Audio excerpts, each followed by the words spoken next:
apa ya enaknya ya? Gak enak sih jadi produser ya. Jangan jadi produser, pusing.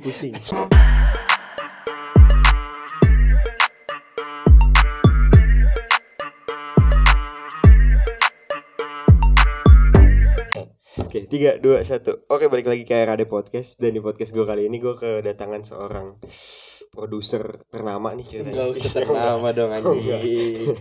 Ngeri banget produser ternama. Ya, jadi gue kedatangan salah satu temen gue, yaitu Rio.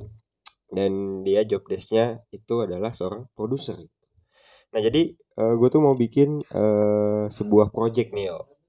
Projectnya maksudnya project podcast yang dimana gue mau bikin satu episode satu job desk. Jadi kayak lu dulu misalnya mulai dari produser, terus nanti lanjut DP, director, dan lain-lain lah gitu. Nah, kita langsung masuk ke topik aja kali ya. Boleh. Produser. Nah, secara kan lu sebagai produser di PH gue di semester 3 kemarin kan. Iya. Nah, apa ya maksudnya tugas produser itu secara garis besar apa sih yo sebenarnya? Secara garis besar tugas produser itu dia ngurusin semua hal yang berhubungan tentang produksi. Masuk notifikasi. Bentar gue baca dulu. Jadi dia ngurusin semua hal yang berhubungan sama produksi film semua gitu loh. Lebih ke teknisnya, manajerial gitu ya. Ya, manajerial. Kalau director kan lebih ke apa namanya? Lebih ke kreatif ya, lebih ke kreatif. Jadi kalau friend itu perbedaannya itu. Oh ya, berarti maksudnya kan kalau director tuh lebih ke cerita dari film itunya ya kan? Iya. Beratnya jadi apa maksudnya enak nggak enaknya jadi produser tuh apa ya? Enaknya kalau gue ya, gue bisa ketemu banyak orang. Terus gue bisa apa ya enaknya ya? Gak enak sih jadi produser ya. Jangan jadi produser, pusing. Apa emang? Gak enaknya apa? Gak enaknya itu misalnya kalau ada orang-orang yang bebel gitu tuh, yang susah-susah dibilangin kan, pusing tuh ngurusinnya.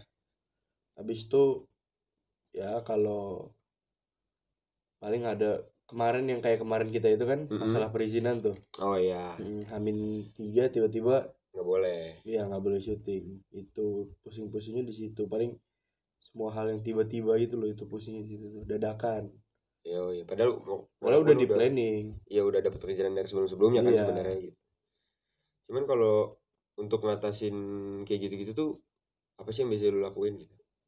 Apakah lu bebel tetap kayak apa namanya udah gue paksain gitu untuk misalnya lokasi nih tiba-tiba nggak dibolehin, nggak dapat izin gitu, H-1 misal, apakah emang lu tetap maksain di situ untuk ya udah yang penting udah dapat izin sebelumnya atau gimana, atau lu kayak terpaksa untuk nyari lokasi lain?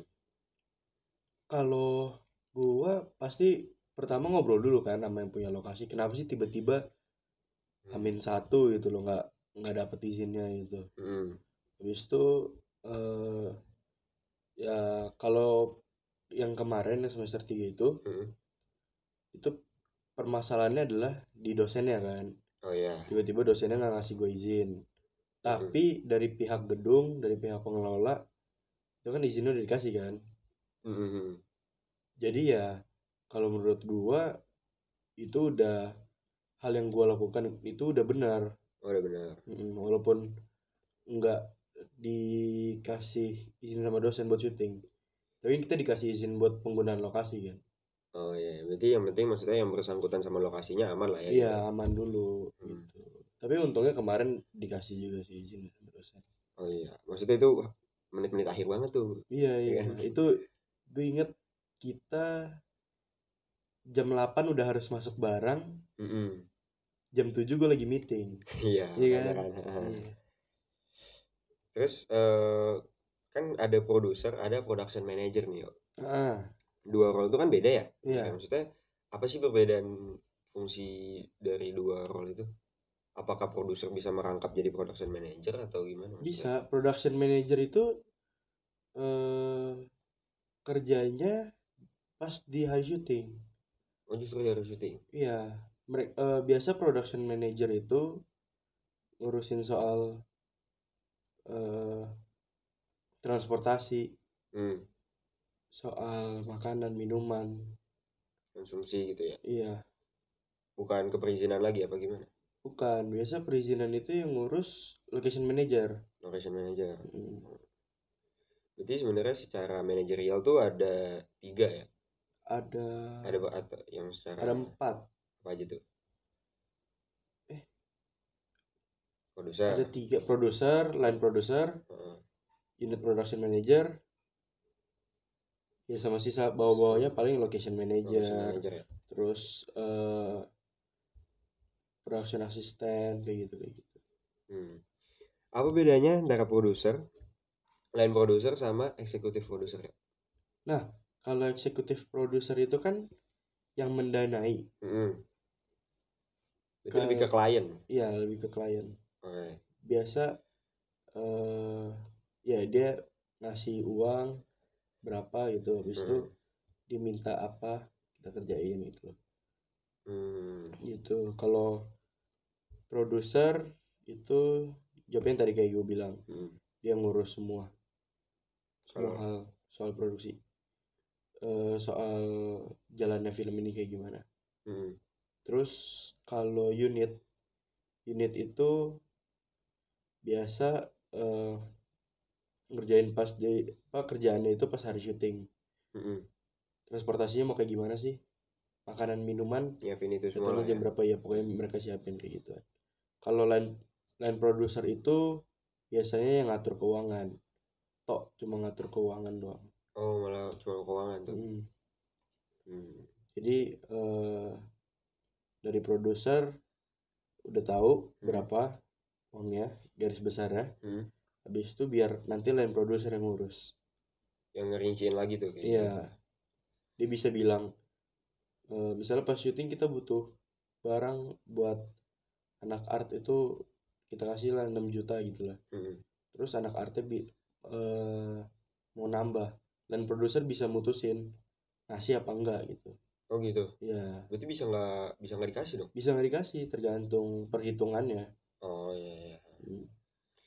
Tapi kalau produser tuh dia sebenarnya jobnya dia itu pas kapan aja sih, maksudnya apa, kan ada post pro, ada produksi, terus ada pasca juga kan.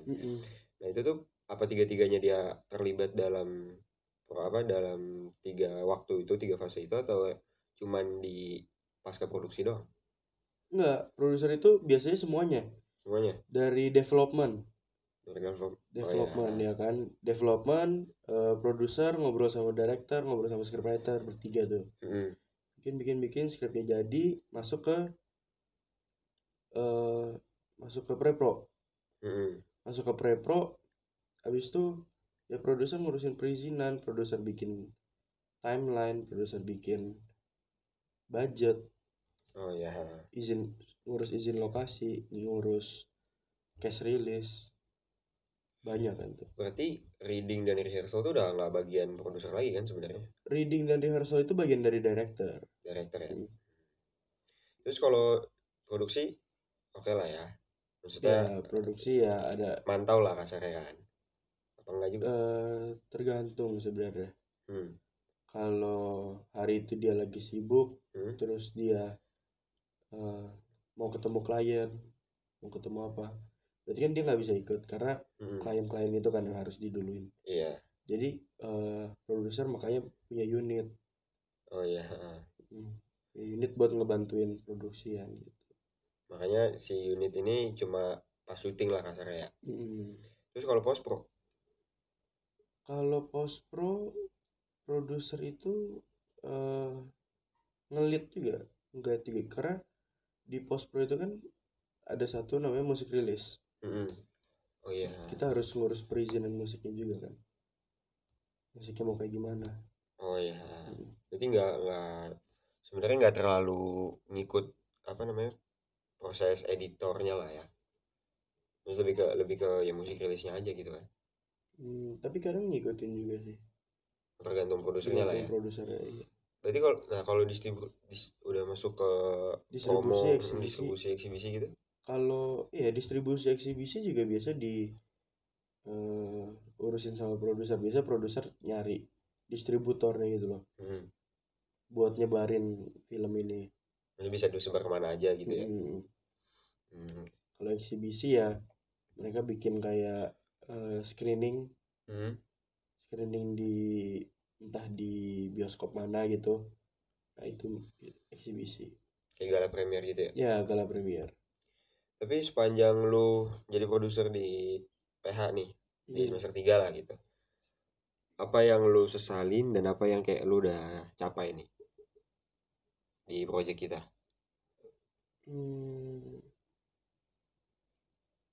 Yang untungnya project kita walaupun agak ada ombaknya ya, ombaknya kencang ya. Pasti dong. Itu projectnya jadi sih. Jadi ya tapi nggak berjalan sesuai apa yang gue pikirkan. Mungkin yang lu pikirkan juga beda juga kan. Jadinya jalannya nggak sama gitu loh.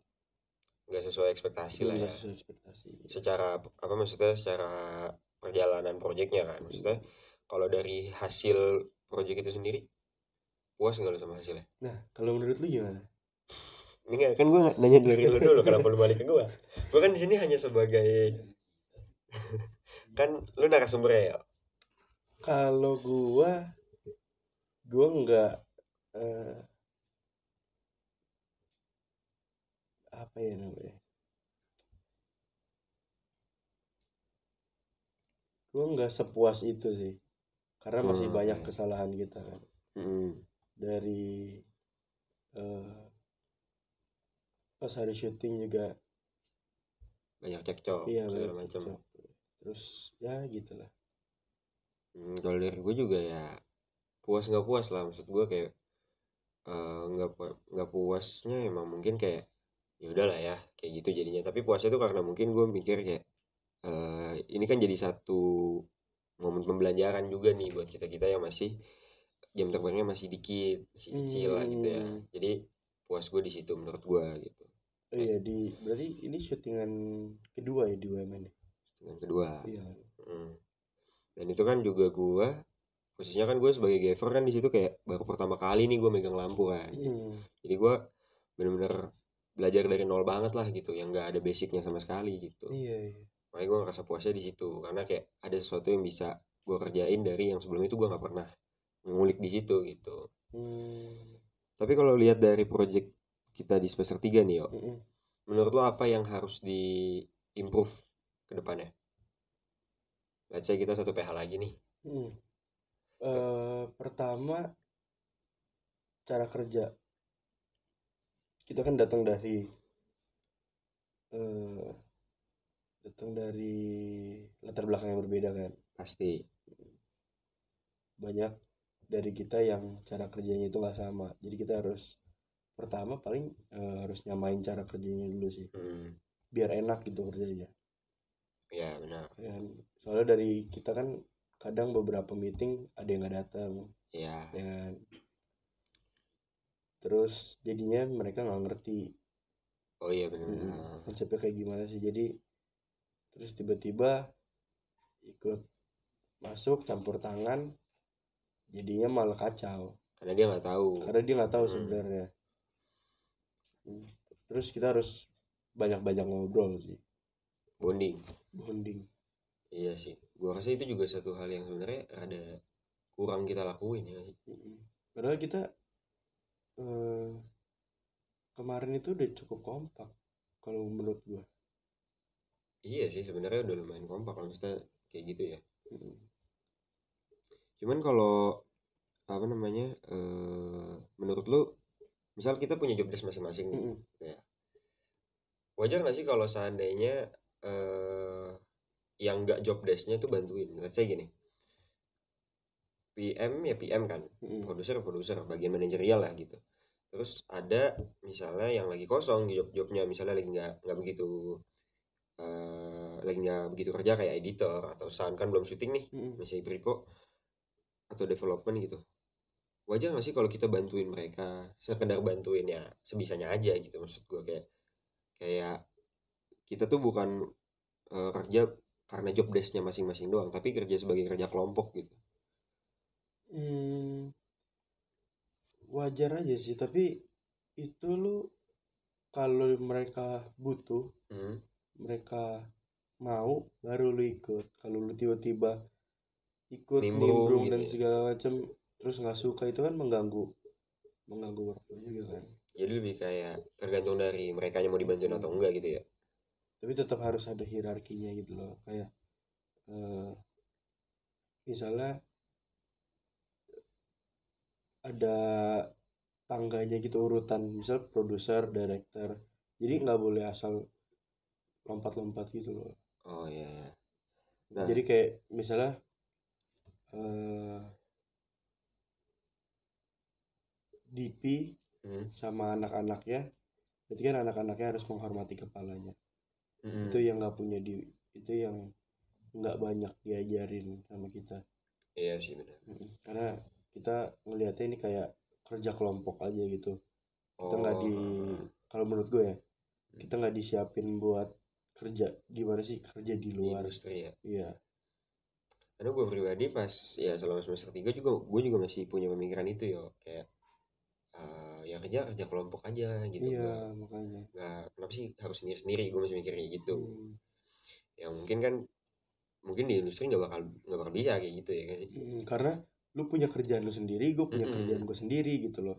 Lu ngurusin apa, pokoknya lu ngurusin apa yang lu harus kerjain gitu kan. Iya, ini urusan gue lah Urusan gitu. lu, urusan gue Iya, gitu. even misalnya waktu gue kayak semester 2 gitu kan, gue editor, gue juga nggak yang apa cuman diem aja terus baru kerja pas ngedit, kan nggak juga gitu. Gue tetap ikut syuting, gue tetap ikut development dan segala macam gitu kan. Jadi sampai di titik itu pas gue ke semester 3 ada kaget lah gitu, yang gue biasanya kerja sebagai kelompok tiba-tiba kok agak ngerasa individualis nih gitu. Nah gue ngerasa beda kalau gue. Nah, tapi kalau dari semua syutingan lu yang udah pernah lu lakuin lah gitu, lu tuh basicnya emang produser atau apa ya? Iya, kerjaan gue cuma di tim produserial. Manajerial aja Iya, emang manajerial. basicnya itu lu gitu ya. Iya. Kenapa lu akhirnya bisa memutuskan untuk kayak oke gue produser deh gitu? Nah, awalnya itu gue coba-coba. Ini kayak jualan bakso Kayak borak jualan bakso sih. borak aja. Jadi awalnya gue coba-coba kan. Gue pengen tahu, ini produsernya ngapain sih kerjaannya. Oh ya. Gue ikut, gue belajar.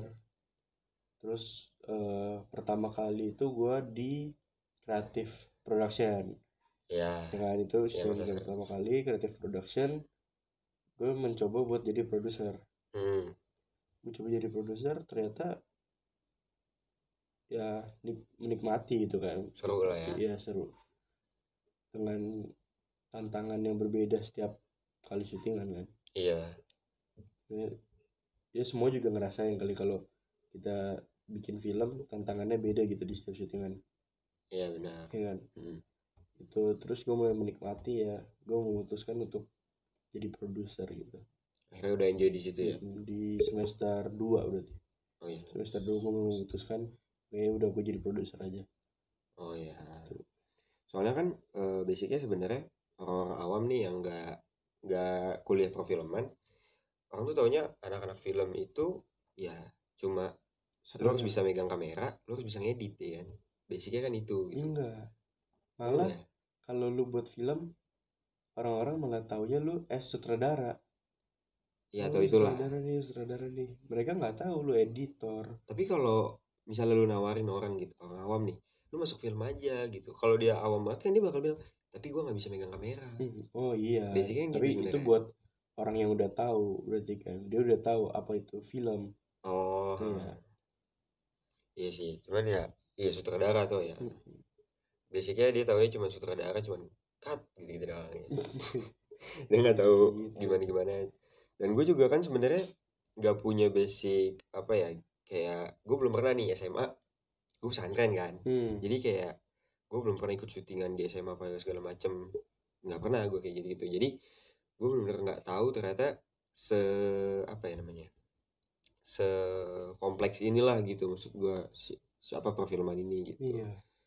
Kayak cuman gue ngeliat kayak anjir orang tuh ngeliatnya remeh ya, receh gitu sebenarnya. Apa sih cuma bikin film doang, masa ribet banget segala macam ya kan. Nah di sini tuh salah satu kenapa gue pengen bikin podcast kayak gini tuh karena gue pengen ngasih tahu ke orang-orang kayak syuting tuh ribet dan segala macam. Makanya kenapa, dan dari situ gue akhirnya sadar, oh ternyata seenggak suka itu ya orang kalau filmnya dibajak. Iya. Masuk kan.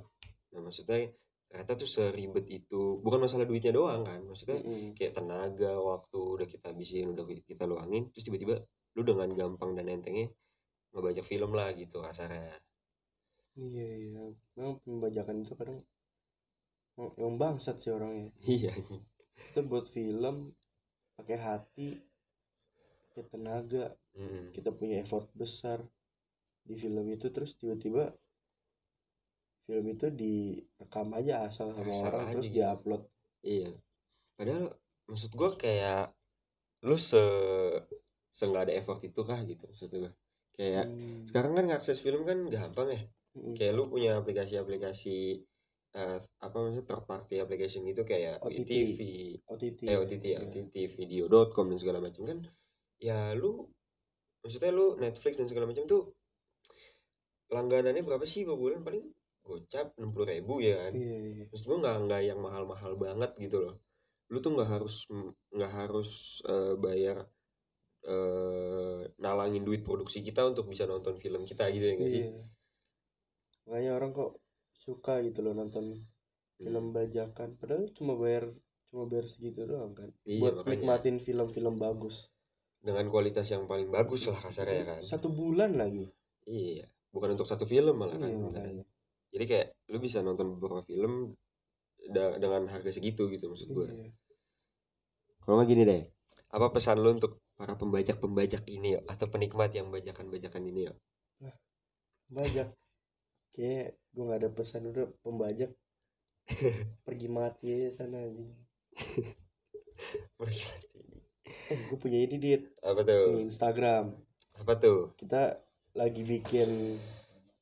gue sama teman-teman gue itu lagi bikin akun Instagram namanya Anarta 24 jam. Apa tuh?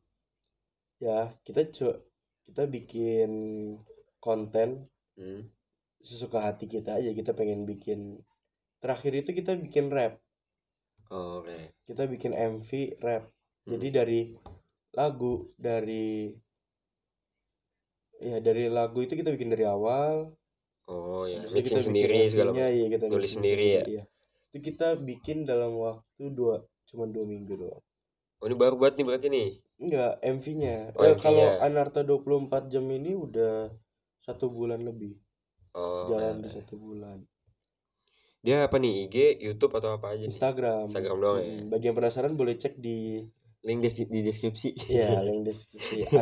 Kalau mau langsung buka itu ada di Anarta 24 jam. Oke, Anarta 24 jam tuh guys. Di follow biar rame. Oke. Nanti di 1000 followers kita ada giveaway ya guys ya, katanya ya guys ya. Di Anarta baik barang-barang aneh. Iya. Ada giveaway. Oke kalau gitu yuk, thank you banget udah datang ke RAD Podcast. Apalagi tadi gue mau ngomong ya. Pokoknya thank you banget udah datang ke RAD Podcast. Semoga yang nonton jadi terinspirasi gitu ya. Iya. Lo ada pesan gak nih untuk yang nonton nih kira-kira? Paling ya semangat aja lah bikin film. Semangat aja ya. Simpel banget tuh pesannya tuh. Biar film Indonesia makin bagus gitu. Makin maju ya. Oke kalau gitu thank you dan this is RAD Podcast. Peace out.